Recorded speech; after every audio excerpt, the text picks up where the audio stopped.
Chapter 25. 3 days after Festus arrived in the province, he went up to Jerusalem from Caesarea. The chief priests and the leaders of the Jews presented their case against Paul to him, and they appealed, asking for a favor against Paul that Festus summon him to Jerusalem. They were, in fact, preparing an ambush along the road to kill him. Festus, however, answered that Paul should be kept at Caesarea, and that he himself was about to go there shortly. Therefore he said, "Let those of you who have authority go down with me and accuse him, if he has done anything wrong."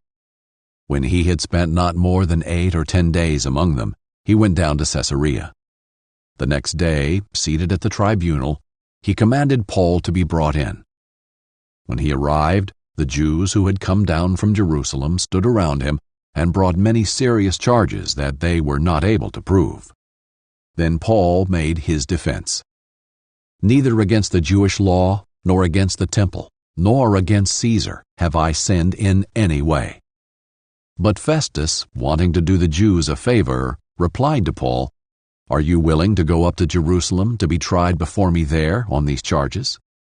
Paul replied, "I am standing at Caesar's tribunal, where I ought to be tried.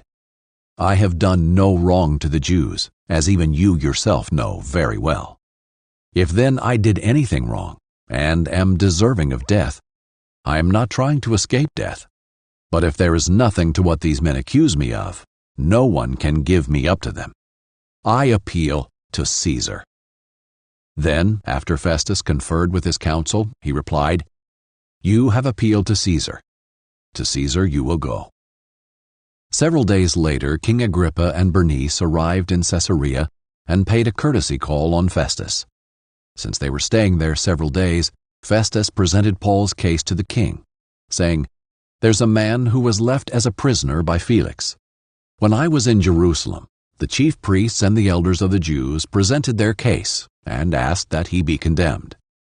I answered them that it is not the Roman custom to give someone up before the accused faces the accusers and has an opportunity for a defense against the charges.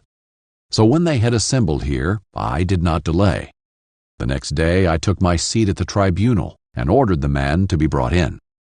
The accuser stood up, but brought no charge against him of the evils I was expecting. Instead, they had some disagreements with him about their own religion and about a certain Jesus, a dead man Paul claimed to be alive. Since I was at a loss in a dispute over such things, I asked him if he wanted to go to Jerusalem and be tried there regarding these matters. But when Paul appealed to be held for trial by the emperor, I ordered him to be kept in custody until I could send him to Caesar." Agrippa said to Festus, "I would like to hear the man myself." "Tomorrow you will hear him," he replied.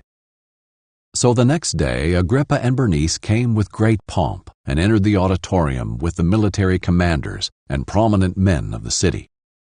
When Festus gave the command, Paul was brought in. Then Festus said, "King Agrippa, and all men present with us, you see this man. The whole Jewish community has appealed to me concerning him, both in Jerusalem and here, shouting that he should not live any longer.